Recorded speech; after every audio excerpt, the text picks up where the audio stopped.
The views, takes, and opinions expressed on this show are of the host's own and do not represent the views, takes, and opinions of the Main Event Mark, PWPH Wrestling Network and its affiliates. Material and sources mentioned in this episode is for general and commentary purposes only. This episode might include strong language and may not be suitable for children. Listener discretion is advised. Stay safe and stay wrestle everyone. Welcome to the Main Event Mark. Yan. Check. Okay. So, may sensya na late tong episode na to. Pero yan, welcome to the Main Event Mark Podcast. And today, ito, November 2, November 12 na, putang ina. Late na naman tayo ng isang linggo sa pay-per-view review natin. Kagaya nung, Bound for Glory, late din tayo isang linggo. Pero okay lang, at least napanood natin. And we can give a proper review on this show. No? Okay. So, ako naman, hindi naman ako magbibigay ng mahabang review about this event. Dahil naman, nabigyan ko na ng impression na I'm not gonna be happy about it ng super. Kasi ano lang naman to Saudi event that you can skip o kaya pwede mo ring ipalagpasin. No? Pero yun nga. Welcome to the Main Event Mark Podcast. This episode is basically our review to Survive Crown Jewel. Tapos pag-usapan na rin natin ng dire-diretso yung kay Dave Meltzer na asshole naman. Then there's a lot of things to talk about. Then yung weekly that we actually talk about on professional wrestling. So first thing, before we can continue, thank you as always on listening on the Main Event Mark Podcast. Tapos, ano na pa? Ayan, plug lang natin ng palagi yung Puso. Malapit na yung show nila November 30 sa Brawl Pit Bulusan on Pusong Pinoy. It's the coronation of the Puso Wrestling Champion. It's Main Max versus Aaron Liwanag. Plus, there's a lot of matches that you have to look forward. Plus, si Robin ng FPW is joining the gauntlet match for the women. And sobrang big deal nun kasi sobrang bihira natin makitang mag-interact ang Puso roster at saka yung FPW. Diba? So, we need to watch that. So, if I will be able to watch Puso this time, that might be my first time as well to see Robin in a ring, as in a wrestling ring. So, excited tayo dyan. Plus, palagi naman FPW as TIG every Thursdays 8 p.m. on YouTube to be followed sa Top Sports and on Blast TV. So, bago tayo magtanong at magpatuloy, baka kami makaisip, ba't kailangan pagkanto na naman ang boses ni Main Event? Ano lang to? Siguro, bumalik na naman yung yung sore throat ko. Okay na ako sa ubo Okay na ako sa ubo, for real. Makapag-record na sana ako kanina. Kaso in-observe ko pa. Yun nga, bumalik na naman yung sore throat ko. So, iniingatan ko yung boses ko. So, para hindi ako masira lalo sa boses ko. Yun. So, ganito na lang muna. So, parang mas okay din naman talaga na mas panayad ako magsalita. Mas maintindihan nyo at mas maliwanag din sa inyo yung takes ko. Okay. So, yun nga, Main Event Mark. I hope you can support the podcast on all of the social media platforms at Main Event Mark PW.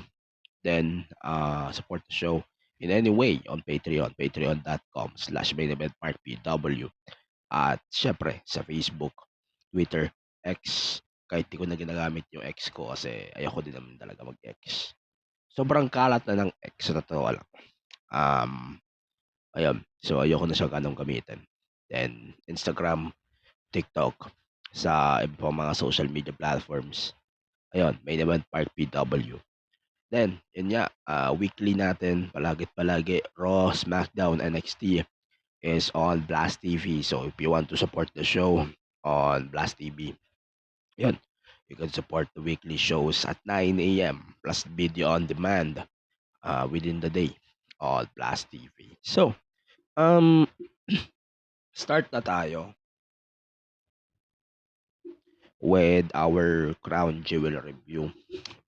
Dire-diretso na to, di na ako magpa-part. Ahaba na naman eh, patag-part na naman ako. Okay. So, crown jewel, hindi ko siya pinanood ng buo. To be honest with you guys. Medyo na-depress ako sa ibang aspect of this show. Number one, I did not like the idea of the brand supremacy plus the title na they're fighting for a belt that will not be exist until next year, just like the AEW Continental Crown, no? Na hindi rin tumagal sa television. And it was fucked up din, no? Ito maintindihan ko medyo. Kasi ano siya eh, tawag dito, circulated siya on the booking. And hindi rin naman siya magiging main figure. It's just a display lang, kumbaga. Hindi naman siya dependable at hindi rin big deal masyado. Big deal lang nila sa build mismo ng show, pero it doesn't really matter. Ayun. So, Crown Jewel 2024, medyo ano siya, to be honest with you guys, hindi ako okay with how it was presented, pero sobrang okay nung stories. This what makes it better, to be honest with you guys. And ito rin yung sa tingin ko edge ng mga WWE events kumpara sa AEW. And palagi naman, sinasabi ko naman dito sa show na si AEW, wala yan. Storylines wise, wala yan. Hindi mo makikita mag-story sa AEW unless feeling mo sa preference mo, sa bias mo kumbaga. If you like AEW, you might like this show. If you don't like AEW, you might not like this show. Pero ako, syempre, sabi ko, magiging neutral ako. And hindi ko nagustuhan to, Crown Jewel. Okay. Yung Dynamite this week, I'll talk about that later. Mas mahabang analysis to. Kasi medyo gumaganda, in fairness. In fairness, gumaganda. Pero nawawala lalo yung saysay. So it doesn't make sense na purihin ko masyado. Okay. So Crown Jewel 2024. It's a Saudi event, obviously. So we have more matches here binayaran ng Saudi. So that means, okay. I think this might be the thing going forward. Ito lang, may opinion lang ako dito. Na this year, this might be the weakest card in the history. Hindi, this year lang. Masyado ka naman sa history. This year lang. Kung pag-uusapan natin, what is the weakest card in this history sa Crown sa 2024, this might be. Then, ito, obviously, 6th time that they're going to use the name Crown Jewel. So, the first one, obviously, was the DX versus Brothers of Destruction match na hindi naman maganda. Then, di rin naman maganda yung nangyari after nun. Ayun nga. So, yun lang yun. Tapos, pag-usapan na rin natin, ito medyo naurat ako kasi sobrang haba nung countdown visit na yan. Tulog ako. Tapos nagising na ako, main card. Ano na ako second match. Then, parang nanood na lang ulit ako ng buo. So, yan.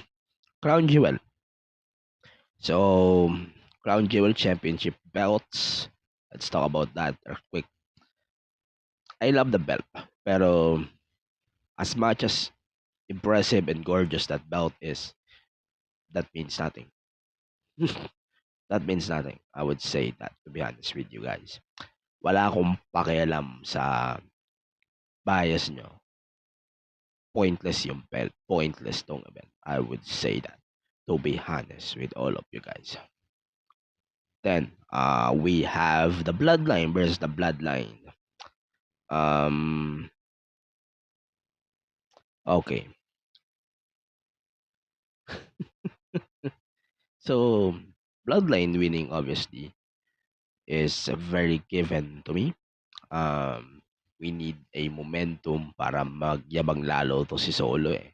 So it makes sense para sa akin. Then, medyo nagbubro pa din yung kabilang bloodline nila Roman. So, okay lang na panalo sa akin yung bloodline ni Solo. It makes sense din. Kasi the more Solo being aggressive, the more na magiging gutom si Roman for a win. So that's what makes it interesting. Plus, eto na, yung tag match was a very Roman bloodline match. Very fun. Yun lang, very fun. Feeling natin na it is a typical Roman match in a tag team. Tapos, may mga old school obvious na situation. Slow din, medyo mabagal, which is a Roman match typically. Then, yung bump, yon given na din. Kasi bloodline match to. Tapos si Solo obviously, with their rev ups, parang nabalik na kay Solo yung mga magic about the rev ups, the rev ups, rev dub, mga rev bumps, yan. Putang ina, nagkamali na naman ako.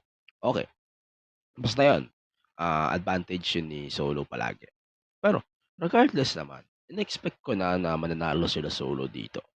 Because, kagaya ng sabi ko, it needs to be Solo para ma-justify yung build for War Games. If Roman nga ba ang mananalo ng War Games, that means something for The Rock if he may appear. No? If Bloodline yung manalo, wala nang saysay para pahabain yung feud. Tama? Yan lang yan. So, then, on SmackDown, we got a 4-on-4 or 5-on-5 War Games between the Bloodline and the Bloodline. We will discuss more of that later on the show.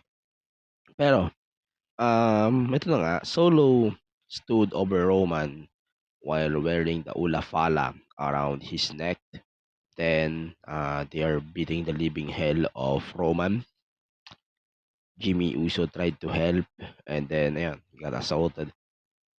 Then, Jay is trying to save as well. However, he got fucked up. Then, Sami Zayn, yun, dun sila nawala. Then, first thing, yes, accidental kick yon obviously. Ito yung magiging build. Ito na yung naging build for War Games. 4 weeks.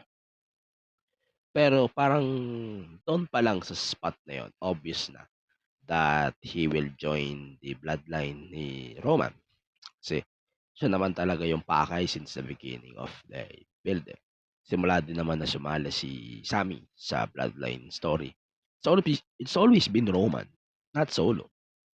So, kung sali man si Solo or si Sami sa bloodline ni Solo, then it doesn't make sense. No, it doesn't make sense. And pansin din naman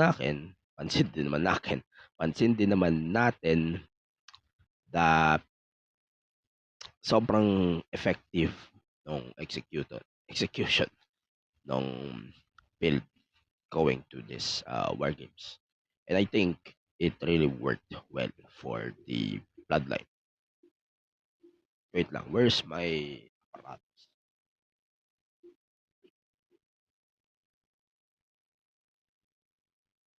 Yon, kinuha lang ako. Pasensya na.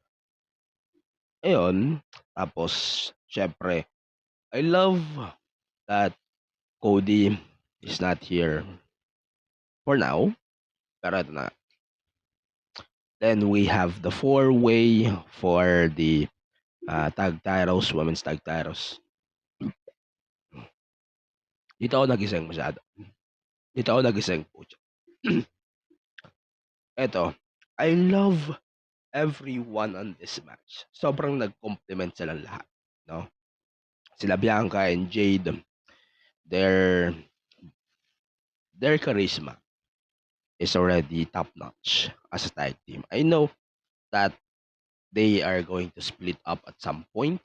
I know them that hindi naman talaga sila magtatagal as tag team, pero sobrang ganda ng charisma nilang dalawa. Pag mag-isa nga silang dalawa, grabe na yung charisma, lalo na si Jade. Bianca, okay naman yan. Pero, grabe. Pag pinagsama mo si Bianca at si Jade, wala. Tapos na laban.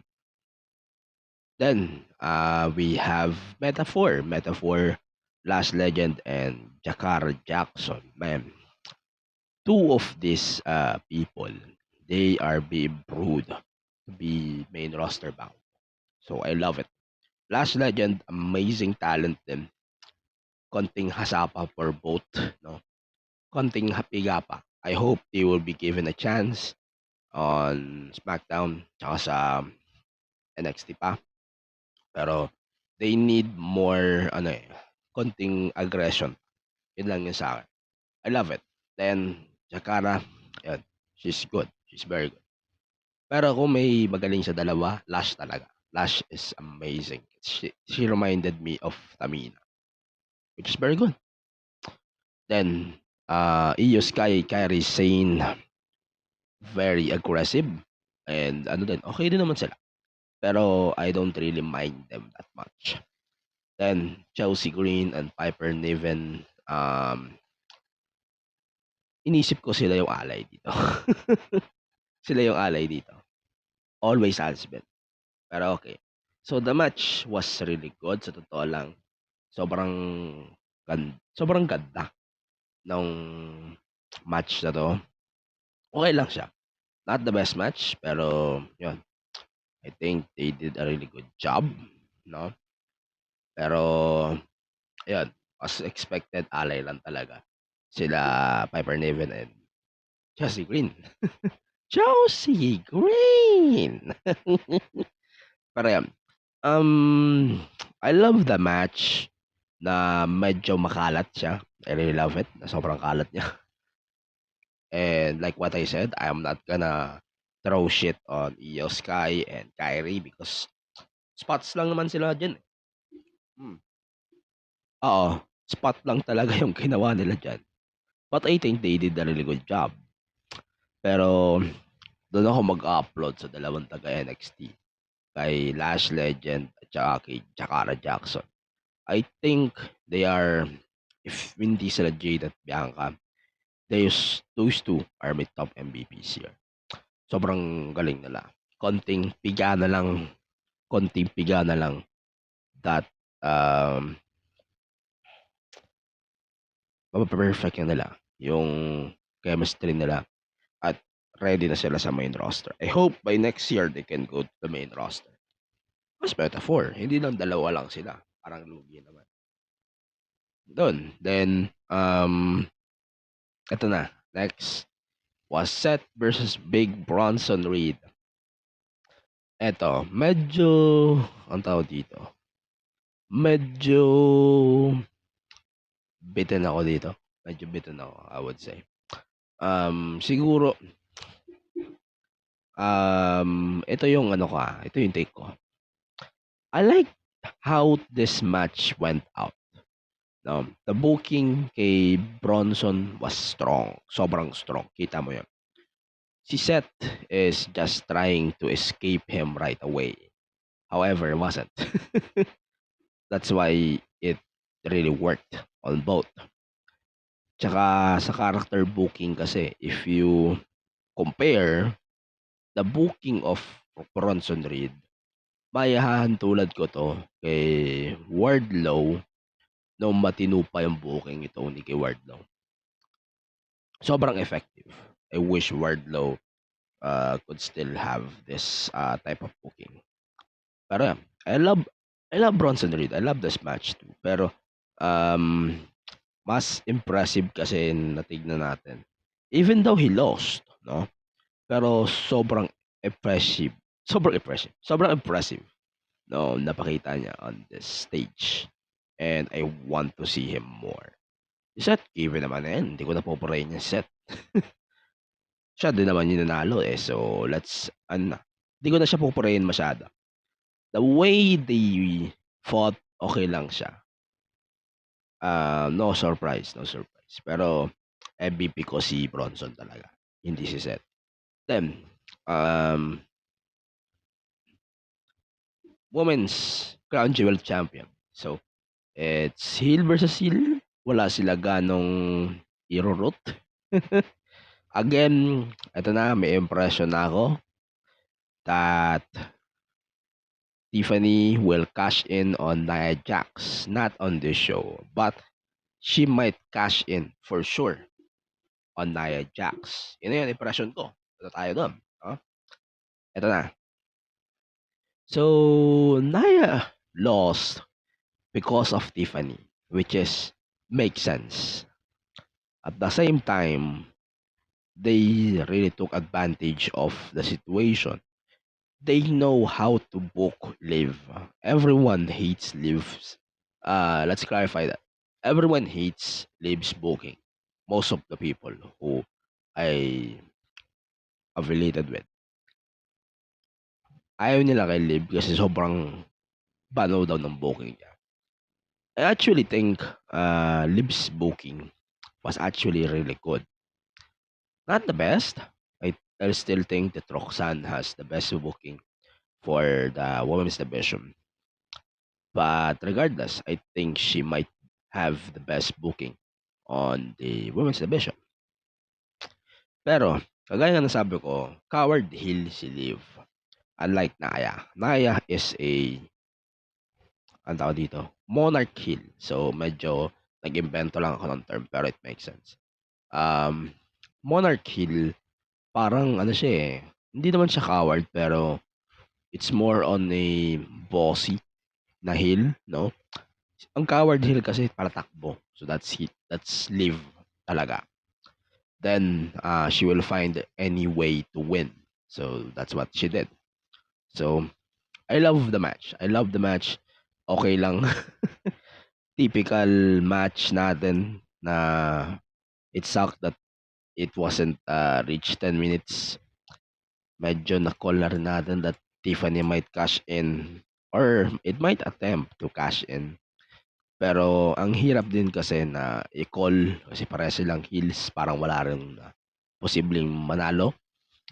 Pero yun nga, kagaya nga na nandun nga si Dom, si Raquel, at si Tiffany, all of those people factored na manalo talaga si Liv on this match. And it's a chip win. Yes, chip win siya. So it makes sense na Liv talaga yung manalo. So she took the advantage for the situation.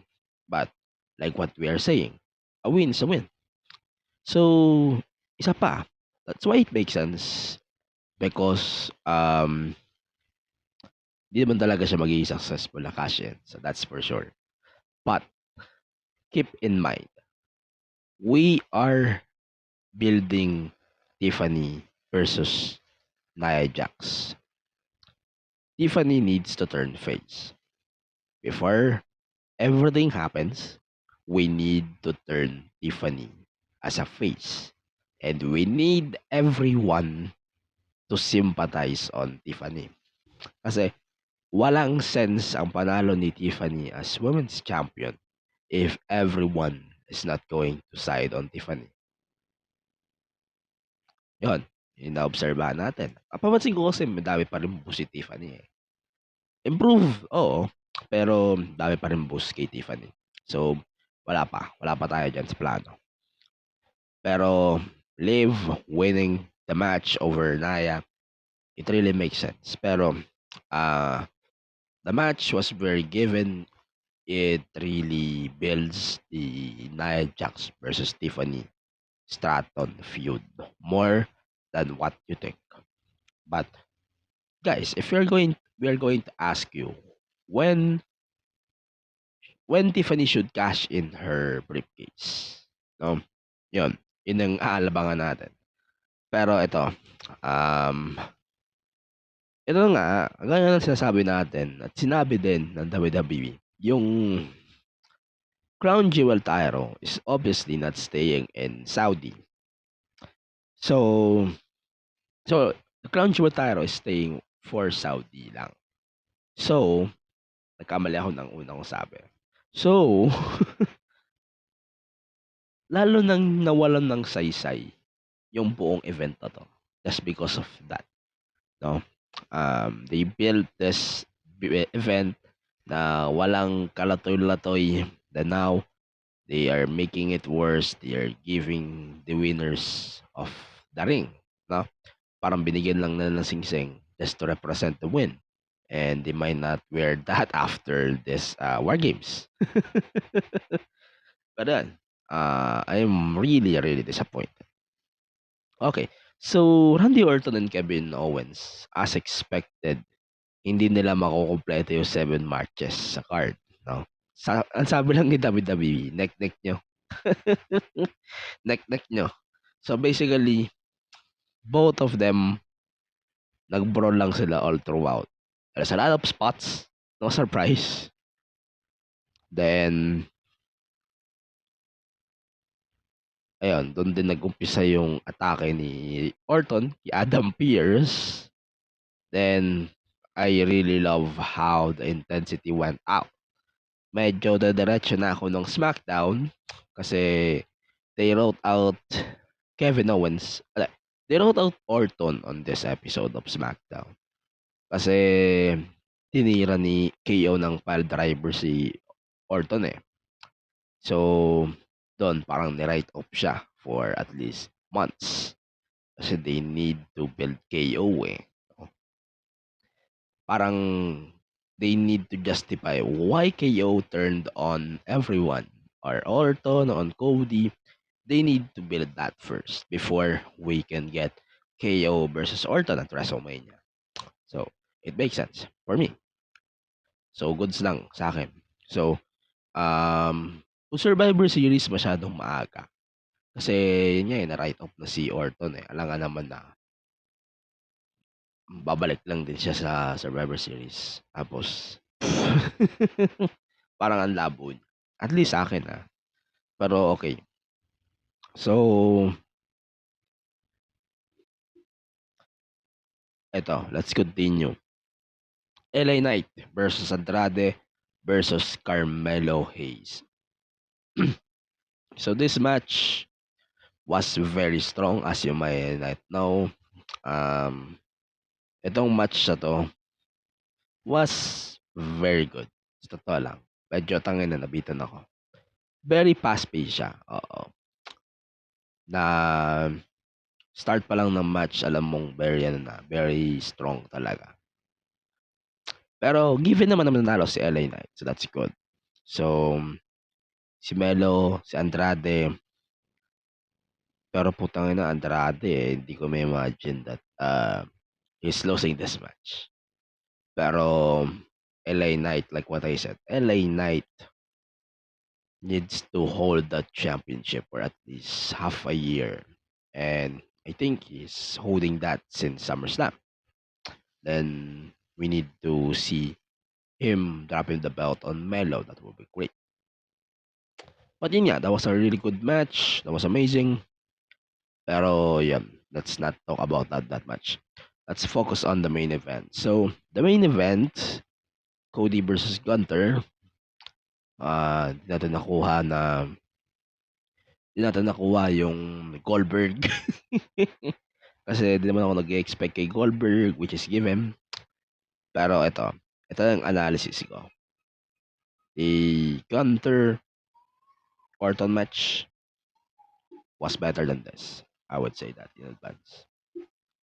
Pero Cody versus Gunther, okay lang. Pero mas okay pa rin sa akin yung Gunther Orton. Gunther Orton was impressive as how at least kumain siya ng napakahabang oras just to prove or just to show how amazing Gunther is. Given naman na they're going to let Cody win this match because of how pointless pointless that match. Tapos, isa pa, protected si Gunter. Pansin nyo naman sa finish. So, di ko na questionin yun. Pero, I really love how it went out. How impressive that match was. Pero, I'm not saying it's the best match. Pero, that was really good, I think. May callback din siya doon sa Bret Hart Roddy match. I think that was great. Para malaman natin, Cody winning, even though they have to protect Gunter then at the same time. Rather than to take Code Crossroads. Tapos, ayun, protected siya. That's okay. Them, talaga. So, yun lang. That was my Crown Jewel review. Kamusta sa inyo ang Crown Jewel? Let me know what you think. Crown Jewel, I think that was fine. This might be better than the King and Queen of the Ring. Okay lang, pero okay lang siya sa akin. I think this is better than that.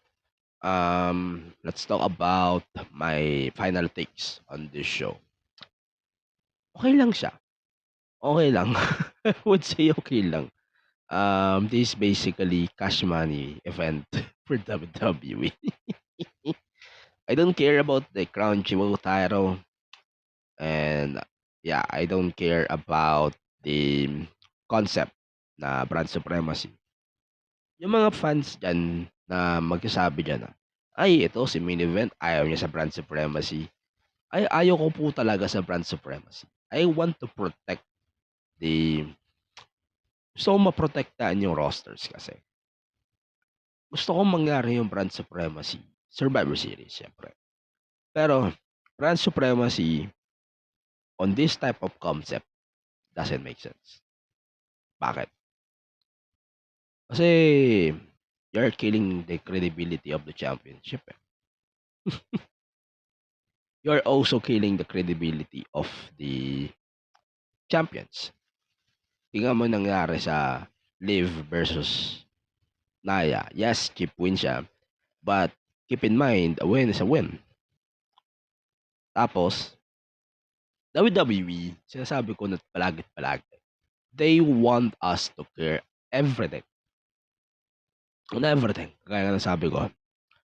Pero, ito na siguro yung Triple H booking na wala akong pake.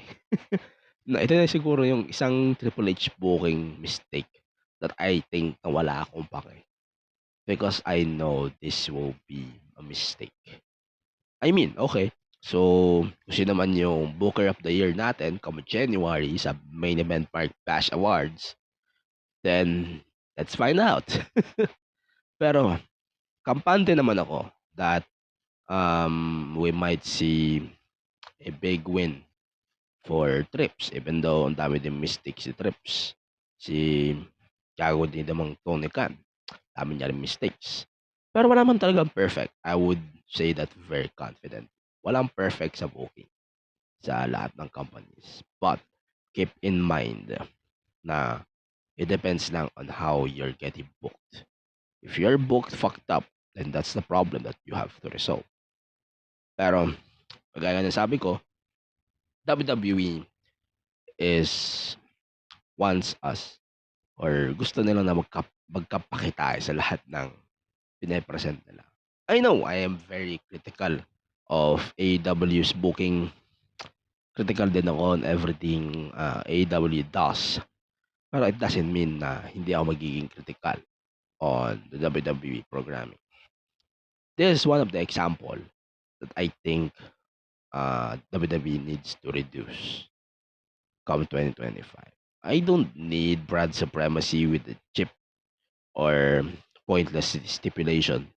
Then, hindi na rin maalala kung ano man yung reward for this. Okay pa sana yung King and Queen because we are getting a clear direction at may long storytelling siya come SummerSlam.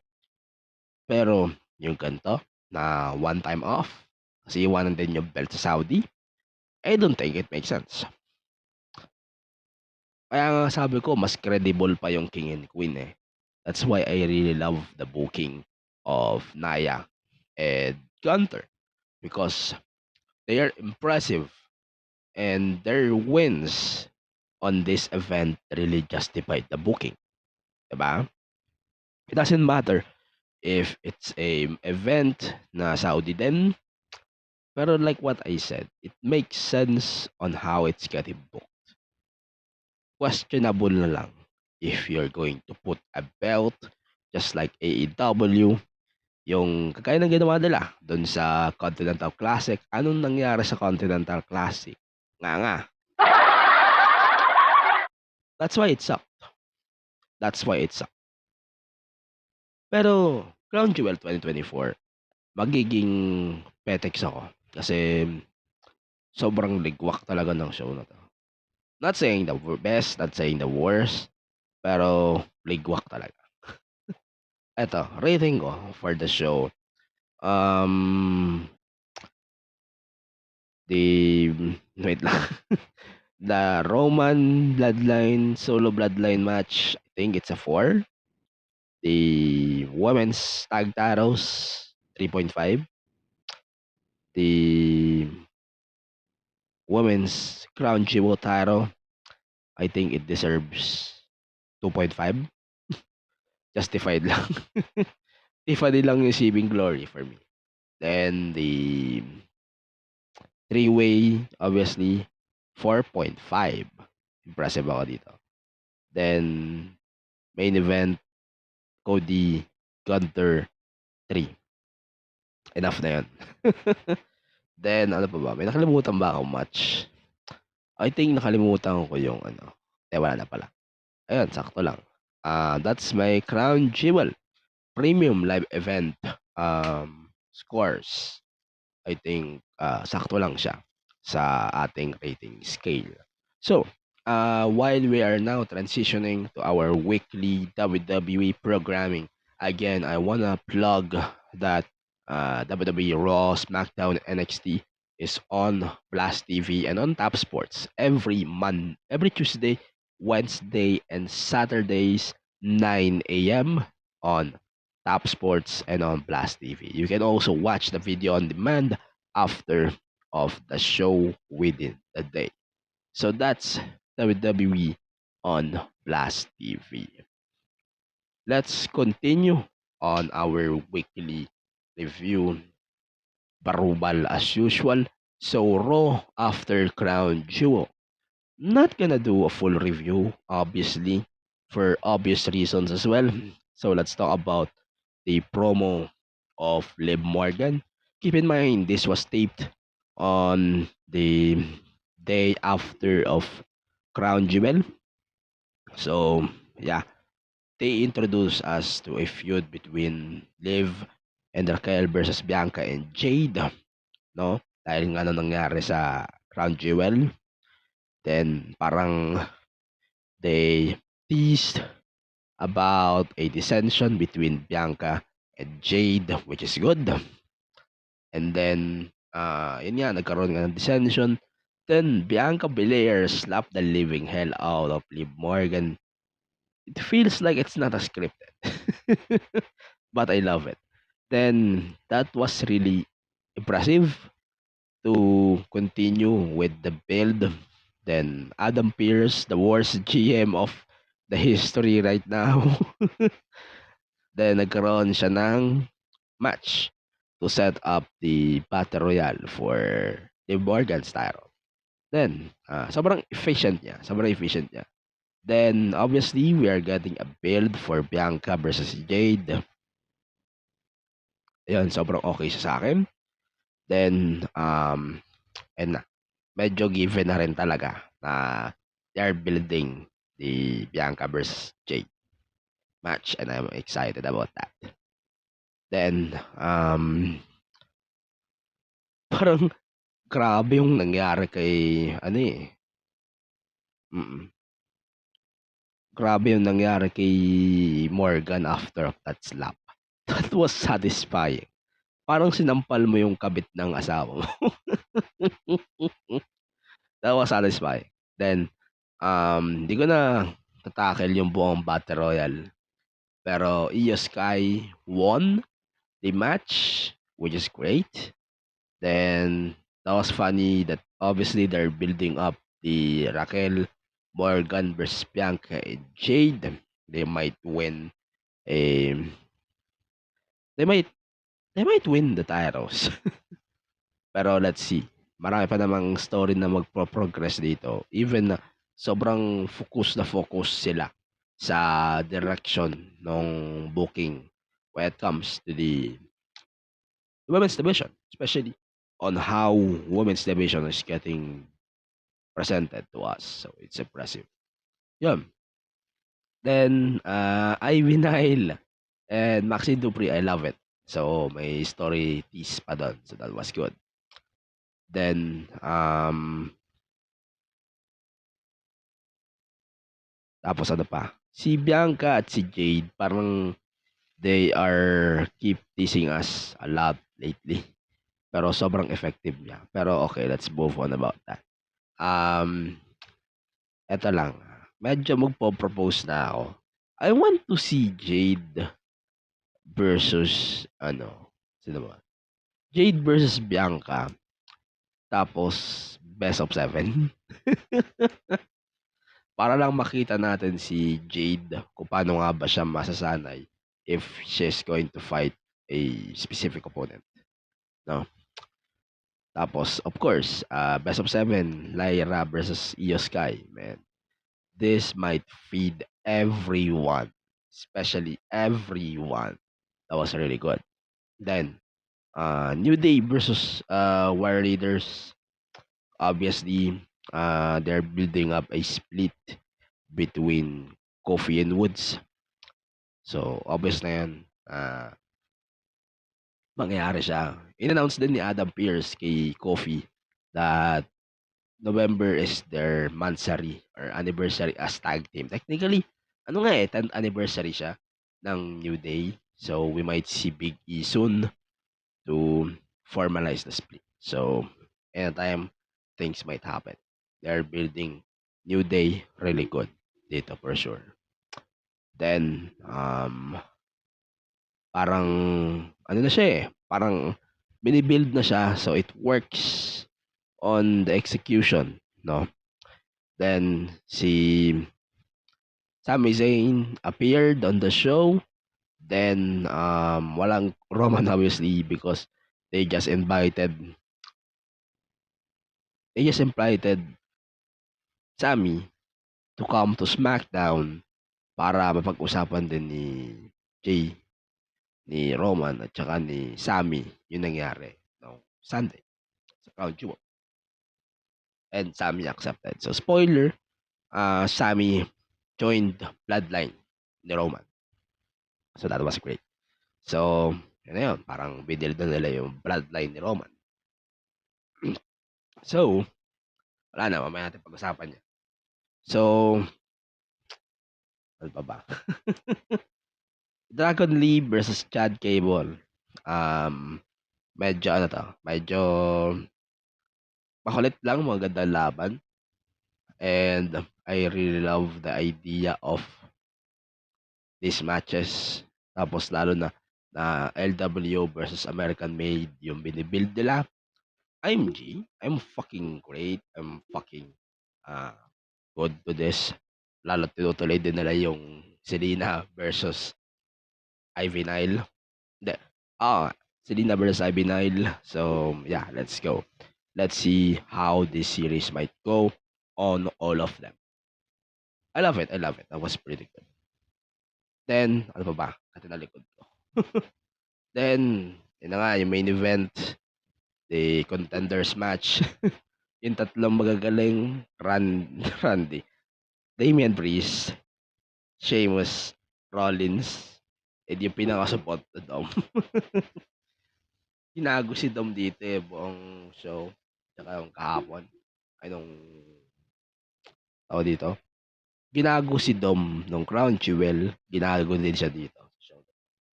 Which is pretty funny. And then, that was outstanding to see Damian win. Given naman siya sa akin. So, tangina. Sobrang make sense na. Then, Seth Si Seth kasi parang given naman na siya na nalabas dito si ano, Bronson. Tapos this match is basically they presented Dom as someone na threat din.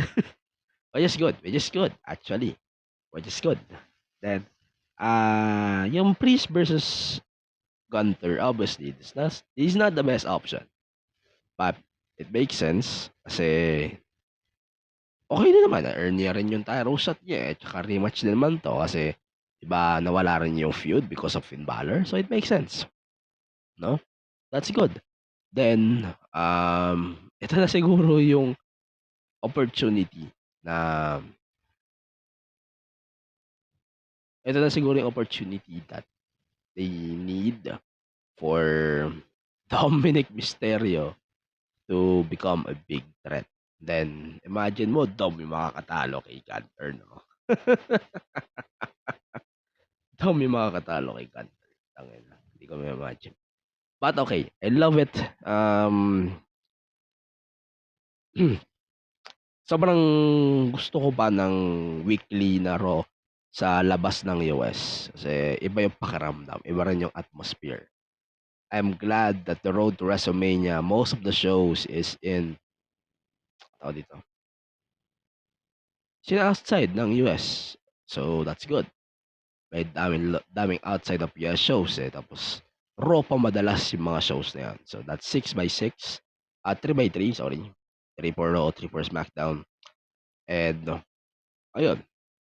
So, sobrang interesting din paano nga ba siya ma-broadcast. Si Netflix apparently, they want to air the shows live on Netflix sa ibang countries. Then, gusto din nila na ma-air on the perfect time yung SmackDown naman sa live din. Pero malabo kasi may deal. It might interfere. Pero yan, sa akin dito, yung storyline obviously ng Bloodline, tapos yung pag-crown nila ng number one contender, goods na sa'kin yun. That was a pretty good NXT or Raw, in my opinion. So, NXT, glorified, glorified ano siya, obviously. So, glorified NXT, special siya. So, yun lang yun. Let's talk about this. There's a lot of things happen on this show, and I love it. Then, we will talk about that slowly. So, Jada Parker versus Lola Vice with Don Marie. Ito yung sobrang impressive na match, no? Then,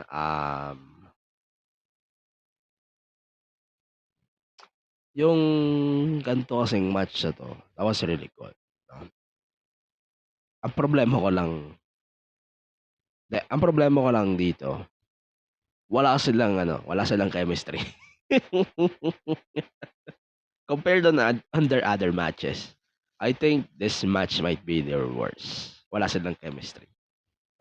Si Lola Vice at saka si Jada Parker. Wala talaga silang chemistry dito sa match na 'to. Then si Don Marie, wala eh, panggulo lang siya eh. Wala eh, standard lang siya. Wala siyang ginawang ano, wala siyang naging role. So parang wala talaga. Standard lang siya doon. Wala siyang continuity role, yun lang. So yung Wesley versus ano, sorry guys, I have to check this out. Wesley versus Jaban Evans. I think that was impressive din. Kahit wala yung RBD. Kahit wala yung RBD. But yeah, I think that was really good. Pero sakto lang siya sa akin. Pero given naman that Evans needs to win more. Kasi di ba nagbabawi nga siya. And they're building Jabon Evans clearly. Tapos prior to that, nagkaroon din ng interaction sila Rob Van Dam saka si Kilani Jordan and Wesley strike on RVD. So it makes sense that iatake nila si iatake niya si Wesley. Wait lang, medyo na yung champ. Then, Trick Williams and Baba Ray Dudley versus All Ego, Ethan Page, and Ridge Holland. Eto, hot take. I think I am really sick of face.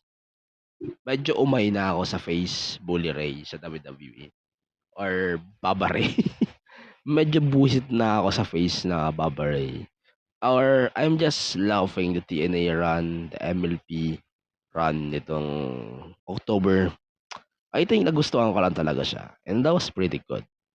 Pero putang ina, para tayo bumalik sa square one na binok nilang face si Bully, Bully Ray. I think sobrang hindi talaga bagay kay Bully Ray na maging heel, maging face. Kasi siya mas nag-work talaga siya as a heel character. Oo, nag-put over lang naman siya kay Trick Williams, I get that. Pero still, as someone that I really love, Bully Ray, medyo biased to. Pero I think it was clearly a factor na much better talaga siya kay Baba Ray. Okay, the match, that was fine. It's basically your nostalgia match. I'm not gonna care about what happened on this match. That was bad. That was fucking bad. Yan lang. Putang ina. Sobrang disappointing. Um, Yan lang yan. So, Ava announced the return of NXT Deadline in Minneapolis, Minnesota, including the signature match Iron Survivor Challenge. So there's two PLEs that we need to include on our Bash Awards 2024. And keep an eye, by the way, on our Bash Awards 2024 that will take place on January 2025. We will announce more details after of our War Games review episode. So, Rhino made an appearance spearing or cornering Mr. Stone. Then, yan. Sobrang kulit. Eto lang. May question lang ako. Yung feud na to ni Stevie Turner tsaka ni Mr. Stone, medyo nagiging pointless siya. Kasi wala naman silang wala namang continuity tong dalawan to no? Wala talagang continuity yung feud na to. Pero, okay, they are assisting Ava on her role as GM. But I think Ava did a really good job on her role as GM. Mas okay pa nga to kay Adam Pearce Wala akong pake kung nepotism. Fuck nepotism. But I think Ava did a really good job on her role as GM. Mas okay pa nga to kay Adam Pearce Tangina Adam Pearce is annoying. Hindi niyan maprotektahan yung roster niya as character. But it makes sense. But I am annoyed. Yan lang yan. I am annoyed. Then, like what I said, this NXT show is dog shit. Not gonna talk about the match, but Nuzio, nostalgia again. Tony D versus Nuzio. Nuzio, ayun, okay lang siya. That was a fun nostalgia match. Yun lang yan. Yun lang yan. I'm not gonna talk about the match. That was dog shit. Dog shit lang. Then, the 10-woman tag. Tangina. Sorry, I think aside from Brock Lesnar, she might be having the best F5 ever in the whole calendar. Luckily, wala si Brock. Kundi po siya, parang hindi siya mapipilitan siya magpalit ng finisher. For sure. Pero, I think sobrang ganda ng chemistry ng match na to. Julia, she is outstanding. Sa totoo lang. Stephanie Baker, very good. Totoo lang, very good. Kilani Jordan, impressive. Wala akong masabi for adjectives, no? Pero, I think Kilani Jordan is impressive. Sa totoo lang. Sarya, powerful. Sobrang ano niya, sobrang ganda din ng dala niya. Jordan, wait lang. Jordan fucked up. Yun ang sabi ko, fucked up. You know why I use the term fucked up on Jordan? Not because of the booking. She fucked up by Sarya. And it might lead to a different story later on. Pero, yeah. I think that was a really good match. Then, given naman na tinalo nila yung heels, yung mga gatekeeping champions, Perez, Cora Jade, Fatal Influence, and yun. I think this might be the best show or the best match of the show, easily. Pero yun nga, kagaya ng sinasabi ko kanina nung Crown Jewel, since lumabas nga sila Metaphor dito sa match na to, and during the segment din earlier, it's obvious na hindi magpapanalo dito sila Julia and Packer. Makes sense. I would love to see Jordan on the Iron Survivor match. Trust me. It's really impressive. But, that was really good then. Sobrang solid. Sa totoo lang. I think that's it. Pero,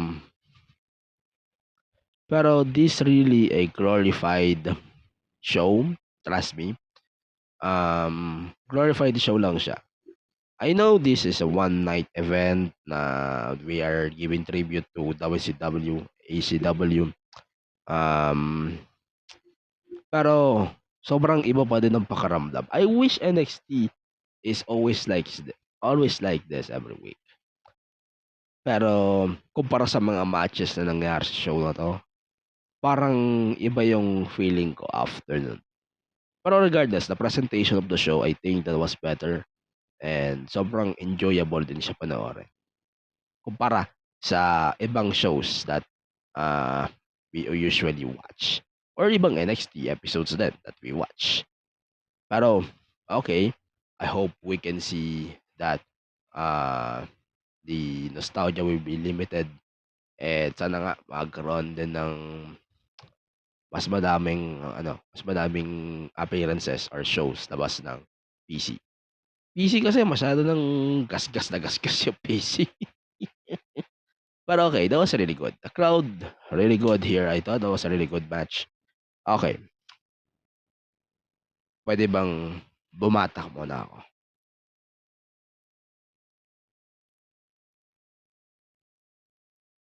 It's time for AEW Dynamite review. Okay. So, AEW Dynamite. So, Bobby Lashley is all elite, obviously. So, we love the presentation ng Earth Syndicate. It might be the best segment on the show. That might be the best segment of the show. Then, alam mo, sa totoo lang, sobrang ganda ng boost nila dito sa Hurt Syndicate. I think Lashley giving the presentation that was given to him on his last WWE run, very good. Then, Swerve, obviously, still disappointed on Lashley. Ayun, he challenged him to the match and that was really good. Sobrang dami pang gagawin ng AEW dito for the build, obviously. Pero, I think this might be one of the most interesting matches of the show na mangyayari sa November 24 for Full Gear. Then, I'm not gonna talk about the match. I'm not gonna talk about the match. The tag match between Pockets, then Sting, Pocket Sting. That was Claudio and Pac. Keep in mind, wala nang Blackpool Combat Club. Ano na siya? Death Riders. So, yeah. Not gonna talk about this. The match was okay. But, wala rin naman nagbago kay OC. Wala rin naman nagbago kay OC maliban sa gear niya eh. Diba? Yun lang. Wala naman nagbago sa kanya really.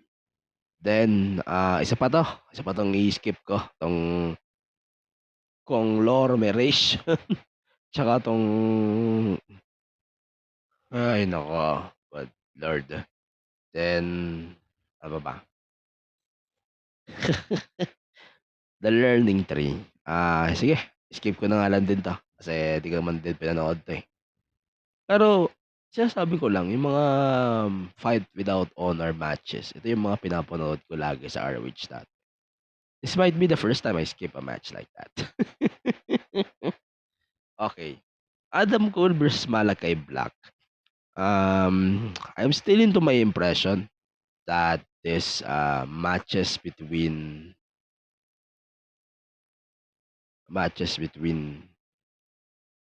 Adam Cole and Black. I'm still believing that this matches was pointless kasi obviously we might get a three-way between Roddy, Adam Cole, and MJF. That was pointless. Sabihin ko lang, pointless talaga. Then, parang magto-turn din talaga si Cole kay Roddy, di ba? Kita din man natin kung ano yung nangyari, eh. Oo. Pero okay lang, that was really good. Then, ano ba? Mhm.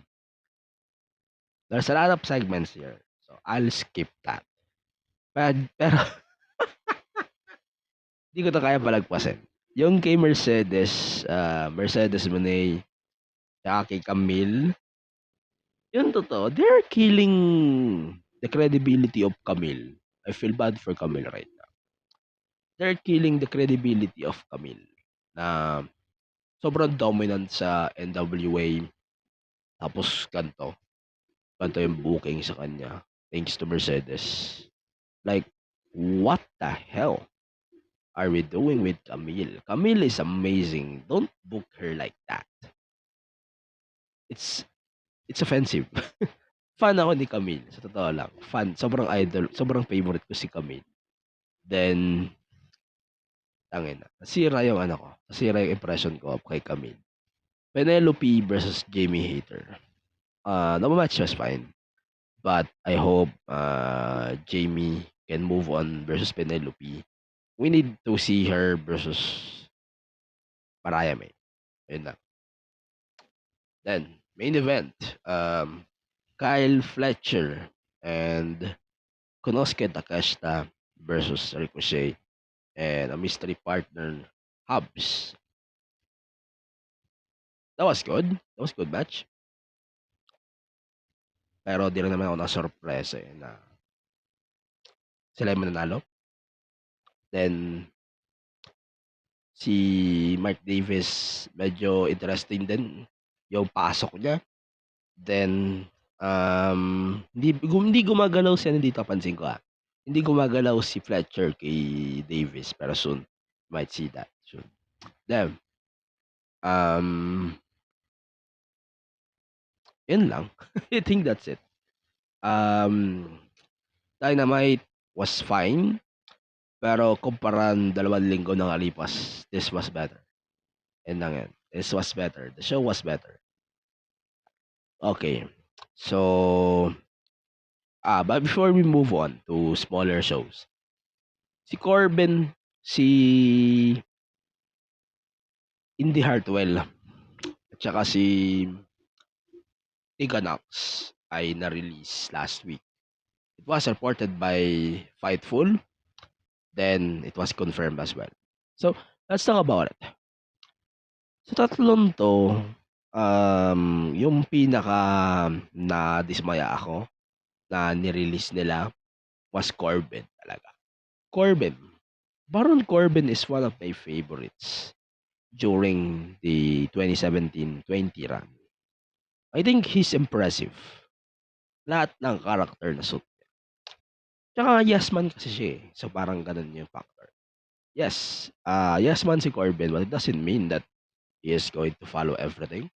He's impressive. Sobrang impressive ni Corbin sa totoo lang. Sobrang sayang. Ang laki ng potential niya, especially during 2017-2018. He might become a world champion after his run versus Kurt Angle. Sobrang sayang nun. Pero, sobrang sayang.